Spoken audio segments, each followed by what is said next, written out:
So you're thinking of moving to Portland, Oregon, but you want to know the pros and the cons, the good and the bad, the bright side, the dark side. You want to know about the peaks and the valleys, the strengths and the weaknesses, the advantage. All right, just get on with it. Okay, geez, I'm actually gonna talk about the pros first, and I'm gonna talk about some really great pros of living here in Portland that you're not gonna find anywhere else, and hopefully I'll keep you entertained until the end of the video where I'm gonna spill the beans about the absolute worst of the worst cons here, and believe me, these are gonna be pretty gnarly. But first, if you're thinking of moving to the wonderful city of Portland or any of the surrounding suburbs, I would absolutely love to help with making that a smooth move and help you buy that perfect home here. You're gonna find all my contact information right down below this video in the description, so sooner than later, make sure you reach out via call, text, email, or better yet, just snag some time on my calendar to schedule a video call with me personally so that we can have a chat about your move here to Portland and figure out how I can help you get into that ideal home.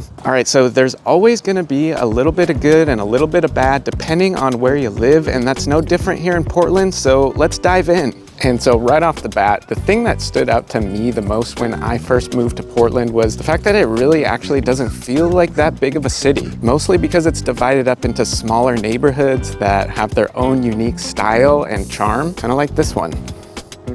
And with the exception of the actual downtown area, most of the city feels quite low-key. Each neighborhood typically will have a mix of quiet residential streets with commercial streets as well, which make them quite a lovely place to walk around or bike around. You've got tree-lined streets with timeless early 20th century homes, which give you the authentic Pacific Northwest feel, as well as modern amenities to enjoy in virtually all parts of town.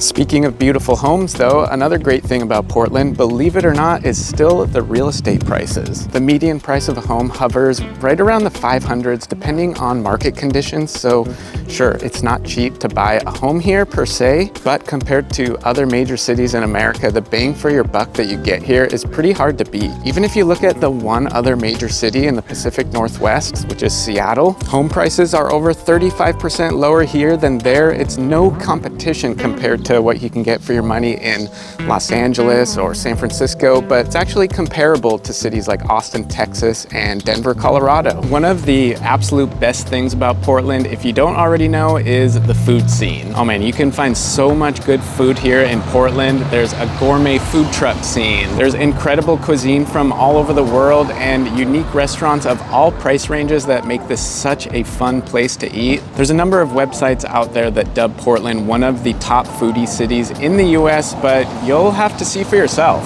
I actually made a whole separate video about some of my favorite food spots around Portland, so make sure you check that out at some point. I'll leave a link down in the description. Another thing that makes Portland such a pleasant place to live is its manageable size, which makes it very easy to get around. As far as driving goes, it takes you pretty much 20 minutes or less to get pretty much anywhere, or at least it feels like that most of the time. When it comes to other modes of transportation though, in Portland, it isn't just an elite food scene, it also has some of the best infrastructure for biking in the US, with neighborhood greenways or designated residential streets for bikes spanning from one edge of the city to the other, and everywhere in between. You can safely bike anywhere you want in the city with ease. Though it is ideal to have a car, you really don't need one to get around effectively here, especially if you combine your bike with the many modes of public transportation, whether that's the MAX train, the extensive bus system, or the streetcars that move around the west side of town. And another thing that's pretty awesome about Portland is it's got a pretty great live music scene here with numerous live music venues such as the Goodfoot right behind me and Doug Fir, and larger rooms like Revolution Hall, Wonder Ballroom, and the Schnitzer. You can see world-class touring artists year-round on nearly any night of the week. And there's tons of local spots for bands to play, so if you have dreams to rock and roll, then there's plenty of places to do that here in Portland. It's also pretty easy to travel when you live in Portland because the PDX airport has over 60 nonstop flights from California, which for many transplants is going to be a trip home, or even long-haul flights to destinations such as Amsterdam or London. Portland was named the number 12 best large large airport in the US by Forbes, and for a good reason. Be prepared to be serenaded by live musicians in the terminal playing peaceful piano to reduce travel-induced stress. And it's also home to many local Portland staples when it comes to food options, which are mandated to keep their prices the same as their non-airport counterparts. So no price gouging here at Portland International. It's also accessible by the local MAX train rail and only about 20 minutes from downtown Portland by car, and even faster if you're in certain parts of Northeast or Southeast Portland. Let's see. Oh, the job market is pretty good in Portland. There's tons of retail jobs, and there are some standout careers in the tech and health industries. 4 of the top 6 employers in Portland are in the health industry, including Providence, OHSU, Legacy, and Kaiser, with over 63,000 employees between those 4 companies. The other 2 top employers in the area are Intel and Nike. Not too far behind them are Fred Meyer with nearly 10,000 employees. That's in the retail space.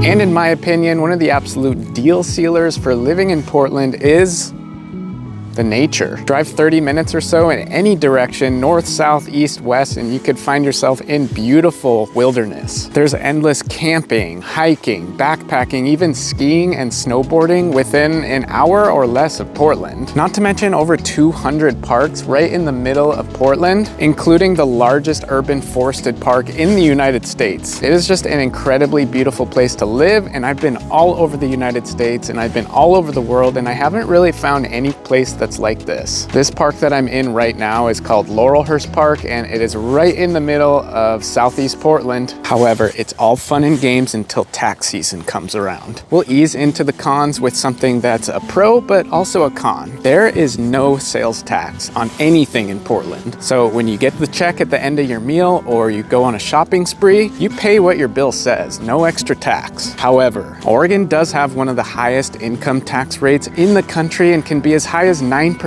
That's kind of a lot, isn't it? Also, there's definitely a noticeable homeless population here in Portland that is in certain parts of the city, which honestly sucks for everyone, I think. I don't think homeless people want to be homeless, and everyone else just wants to live in a clean city without people having to live on the streets among them. But then again, most big cities have a rather large homeless problem these days, so I'm not really sure this problem is unique to Portland, but it sure is something that you will notice at times when living in Portland. Now, this other one I already mentioned in the pros, but it's definitely a con too, and that's the home prices. They're freaking expensive and have only been going up. So if you're coming from somewhere else that is right in line with the average price of home in the United States, you are going to be spending nearly 25% more on a home here in Portland. So if you're coming from a place like Boise or Nashville or even Miami or Dallas, you are going to notice a shocking difference when you start to shop for a house, so be prepared for that financially. Of course, you got to mention the weather in this list, because some of you Southern California folks who absolutely love the 250 days of sunshine every year might not be too keen on the fact that we only get about 150 sunny days up here in Portland. The rest of the days are generally considered gloomy or rainy. The rain really isn't that bad though, and out of 150 rainy days per year, you only actually see about 36 inches of rain. So most of the time, the rain is pretty light and sporadic throughout the day. I don't know if you've noticed, but it's been raining a little bit off and on throughout this video, but also now it's sunny and beautiful.